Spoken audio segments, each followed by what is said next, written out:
Kasganj jail में बंद अब्बास अंसारी ने सारी कोशिश में फेल होने के बाद डीएम के दर पर गुहार लगाई। डॉन ने अपील की कि उसका घर न गिराया जाए। इधर निखत के जेल में जाते ही ड्राइवर नियाज ने सारी रात खोल दिए। उसने उस नेटवर्क का खुलासा किया जिसके जरिए निखत चित्रकूट जेल में घंटों गुजारा करती थी।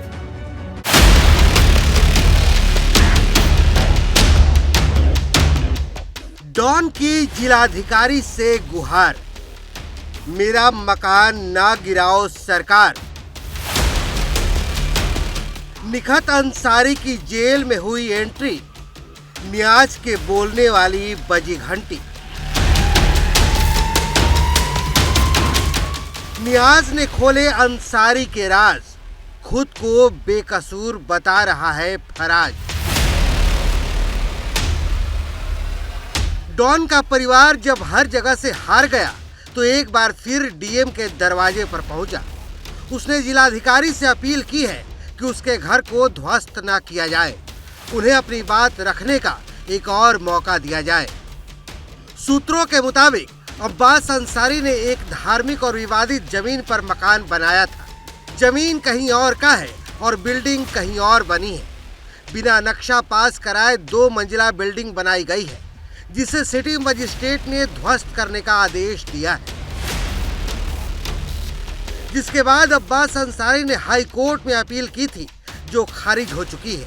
और अब अब्बास अंसारी के विवादित बिल्डिंग को जिला प्रशासन कभी भी गिरा सकता है, जिसे बचाने के लिए मुख्तार अंसारी के वकीलों ने एड़ी चोटी एक कर दी है।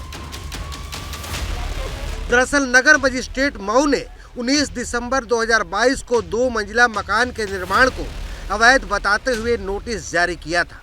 इस निर्माण को लेकर एक आरोप था कि 2 मंजिला आलीशान मकान बनाने के लिए न तो मंजूरी ली गई है और न ही नक्शा पास कराया गया है। जिसके बाद अब्बास अंसारी ने सिटी मजिस्ट्रेट मऊ को कंपाउंडिंग के लिए अर्जी दी थी। सिटी मजिस्ट्रेट ने कंपाउंडिंग की बजाय ध्वस्तीकरण आदेश पारित कर दिया।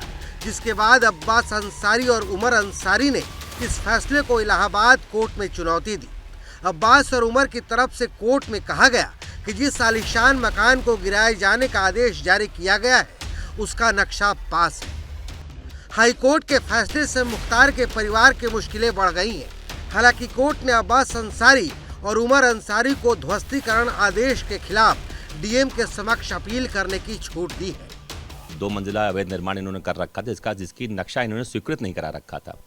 उस ऑर्डर को इन्होंने यहाँ चैलेंज किया और ये कहते हुए कि साहब अवैध हमारा नक्शा पास है और ये निर्माण अवैध नहीं है।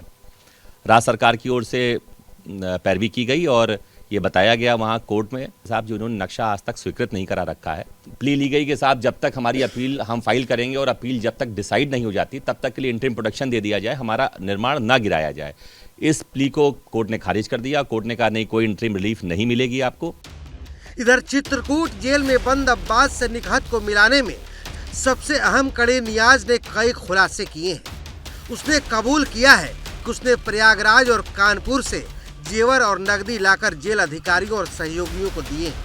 बताया गया है कि मंगलवार को नियाज ने कई राज खोल दिए। ऐसे में माना जा रहा था कि निखत की मौजूदगी के चलते वो ज्यादातर सवालों के घुमा फिराकर जवाब दे रहा था, लेकिन बाद में उसने बेहद आसानी से सारे जवाब दे दिए। नियाज ने यह भी बताया है कि निखत को लेकर वो कई बार बांदा जेल भी गया था, जहां जेल में बंद ससुर डॉन मुख्तारी को जेल में सुविधाएं दिलाने के लिए मध्यस्थों से बातचीत कराई थी। बताया जा रहा है कि इस काम में उसे बांदा में सफलता नहीं मिली, लेकिन चित्रकूट में वो कामयाब रहा। 10 फरवरी को जिला जेल में नियमों के विपरीत विधायक अब्बास अंसारी से मिलने के दौरान डीएमएसपी ने निखत बानो और उसके चालक नियाज को पकड़ा था। 20 फरवरी को निखत की रिमांड पूरी होने के बाद उसे जेल भेजा गया है। सूत्रों के मुताबिक नियाज ने माना है कि वो कई बार मऊ और लखनऊ से जेवर और नकदी लाकर यहाँ की जरूरतें पूरा करता था। प्रयागराज से सोने के कुछ जेवर भी खरीदकर जेल अधिकारियों को दिए हैं। बताया जा रहा है कि नियाज ने माना है कि उस पर निखत को सुरक्षित लाने ले जाने की जिम्मेदारी थी। दूसरी तरफ सपा नेता फराज ने निखत की मदद की थी।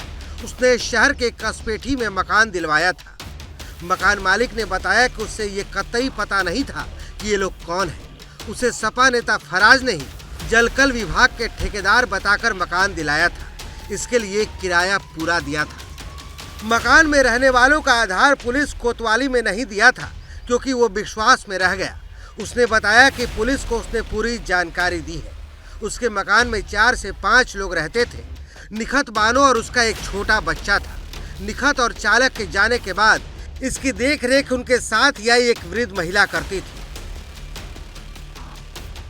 इधर कासगंज जेल में अब्बास अंसारी की निगरानी और सख्त कर दी गई है। अब्बास अंसारी की 5 बॉडी बंद कैमरा और 1 ड्रोन कैमरे के जरिए निगरानी की जा रही है। अब कासगंज जेल में अब्बास की निगरानी लखनऊ में बैठे डीजी जेल भी कर सकेंगे। डीजी सर के आदेश से एक ड्रोन कैमरा और 5 बॉडी वार्न कैमरा आया है और उसकी निगरानी उसी के माध्यम से इन लोगों की निगरानी की जा रही है 24 आवर। देखिए, यहाँ जो अब्बास अंसारी की सुरक्षा में जो बंदी रक्षक लगे हैं वो इस कारागार के नहीं हैं, अन्य मंडलों के कारागार से आए हैं और 30-30 दिन तक रहेंगे। पिछले दिनों अब्बास के भाई उमर ने कासगंज जेल में अब्बास की सुरक्षा को खतरा बताया था। उमर ने शासन को चिट्ठी लिखी थी कि कुंटू सिंह से अब्बास की जान को खतरा है।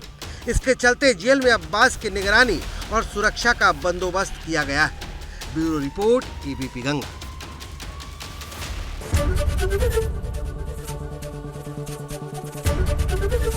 एबीपी गंगा, खबर आपकी, जुबान आपकी।